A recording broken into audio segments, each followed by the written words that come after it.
হুসাইনি মুসলমান আর এজিদি মুসলমানের মধ্যে এখানে পার্থক্য। হুসাইন রাদিয়াল্লাহু তাআলা ওই জায়গার মধ্যে শির মোবারক নিয়ে যখন তারা এইভাবে আনন্দ উল্লাস করতেছে আর বলতেছে আমরা আসর নামাজ পড়বো, আসর নামাজ জামাতে পড়বো। বাবা নামাজ হুসাইন রাদিয়াল্লাহু নামাজ পড়ছে, এসিদও নামাজ পড়ছে, এসিদও আজান দিছে, হুসাইন রাদিয়াল্লাহু তাআলা আজান দিছে। নামাজ এবং একামত আজানের মধ্যে পার্থক্য হইল হুসাইন রাদিয়াল্লাহু তাআলা তাদের পাশে নামাজ পড়ে নাই। এখন আমরা যারা পীরের মুরিদ হইছে, সুন্নি যারা দাবি করি, আমরা ওহাবীদের পাশে নামাজ হবে, এই আকীদাই বোঝে না। নামাজ পড়ে তোমার কি হবে? নামাজ পড়ে কি হবে? তার তো আকীদা নাই, তে তো নবীর দুশমন, আহলে বায়াতের দুশমন, ওলি আল্লাহ দুশমন। তো এতএব তার পাশে নামাজ পড়লে কোনো কাজ হবে? তোমার নিজের নামাজ তুমি নিজে পড়ো, নামাজের বিরোধিতা আমরা না। তুমি নামাজ পড়ো, শাহজালাল শাহপরান ওলি আল্লাহরা যে তাসাউফের এলমে লাদুনির নামাজ পড়ছে, ওই নামাজ পড়ো যেই নামাজের মধ্যে আল্লাহ খুশি, নবী খুশি। জোরে জোরে বলেন সুবহানাল্লাহ। হুসাইন রাদিয়াল্লাহু তাআলা এইভাবে কারবালার ময়দানে নামাজ দুইভাবে বিভক্ত হয়েছে। এই জন্য আমরা ইমানকে মজবুত করতে হবে। আমরা আহলে বায়াতের পক্ষে, হুসাইন রাদিয়াল্লাহু তাআলার পক্ষে, নবী আলাইহিস সালাতু ওয়াস সালামের দামানের পক্ষে। জোরে জোরে বলেন সুবহানাল্লাহ।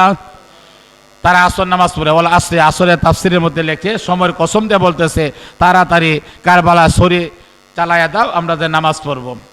ইন দ্য মিন টাইমে এক ফাদরি, দেখেন তৎকালীন সময়ের মধ্যে ফাদরি বেশি ছিল। মাগরিবের সময় হয়ে গেছে, তারা চলে যাইবে এজিদের কাছে, গভর্নর জিয়াদের কাছে শির মুবারকটা জমা দিবে, তারা পুরস্কৃত টাকা নিয়ে আসবে। সন্ধ্যা যখন হয়ে গেল, রাস্তার মধ্যে এক ফাদরি দাঁড়াইছে। ফাদরি তার আগের জানা আছে যে বাবার নাম হইব শেরে খুদা মুশকিল কুশা মাওলা আলী। জুড়ে জুড়ে বলেন সুবহানাল্লাহ। নানার নাম হইব রহমাতুল্লিল। তো ওরা জেনে ওই আর যে শহীদ হবে তার নাম হইব হুসাইন। এইভাবে তারা জিকির করতে করতে তারা এইভাবে আপনার মিছিল করতে করতে আসতেছে। ফাদরি দাঁড়ায় আছে। ফাদরি জিজ্ঞাসা করে তোমরা কে বা কাহারা? বলে আমরা এই অবস্থা কারবালার ময়দানে আমরা এইভাবে করছি, আমরা যাইব। তখন ফাদরি বলতেছে বাবা রাত হয়ে গেছে, তোমরা এখন যাইতে পারবা না, একটা কাজ করো, আমার বাড়ির মধ্যে বিছানা সুন্দর খাবারের ব্যবস্থা আছে, রাত্রটা আমার এখানে যাপন করো, সকালবেলা তোমরা যাইবা। দেখেন ফাদরিরে কিভাবে আল্লাহ রহমত নাজিল করে। বেদিন বেঈমানেরা নবীর পক্ষে মুসলমান হয়েছে আর মুসলমানের বেঈমান হইতাছে।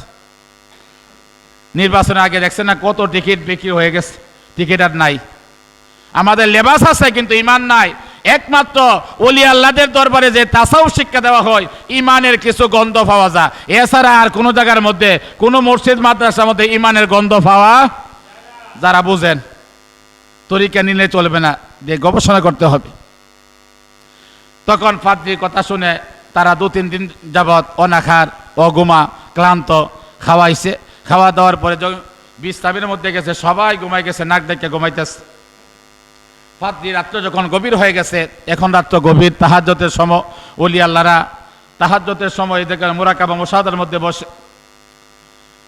ফাদরি রাত্রে যখন 12টা বেজে গেছে, 12টার পরে সে আতর, গোলাপ, এইভাবে তার যা কিছু মন হইতে প্রাণ হইতে এইগুলি ভালোবাসিয়া হুসাইন রাদিয়াল্লাহু তাআলা শির মুবারকের মধ্যে গেল, যে চুমু খাইতেছে, এই রক্তগুলি এইভাবে মুছতেছে।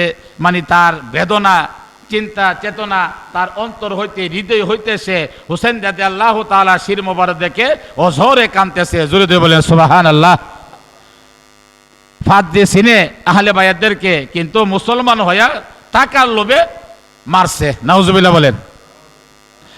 হুসাইন রাদিয়াল্লাহু তাআলার শির মুবারককে এইভাবে যখন একের পরে এক উনি সম্মান করতেছে, প্রদর্শন করতেছে, চুমু খাইতেছেন, এইভাবে রক্ত মাখাগুলি যখন হাত দিয়া এইভাবে ধুইতেছে, হঠাৎ করে আল্লাহর নবী দুজাহানের বাদশা রহমাতুল লিল আলামিন নবী রওজা মুবারকে থাকতে পারে না, ওই ফাদরির ঘরের মধ্যে নবী হাজির হয়ে গেছে। ফাদরির ঘরে নবী হাজির হয়ে গেছে। হাজির হইয়া গেছে। হঠাৎ করিয়া নবী আলাইহিস সালাতু ওয়াস সালামকে দেখে ফাদ্রি জীবনে কোনোদিন দেখি নাই, বলতেছে আপনি কে বা কাহারা, আপনাকে জীবনে কোনোদিন দেখি নাই। ফাদ্রি যখন বলল, নবীর চক্ষু মোবারকের পানিগুলি টপ টপ কইরা সাইরা দিয়া বলতেছে, ফাদ্রি তুই যেইভাবে আমার কলিজার টুকরা ইমাম হোসেনকে যেই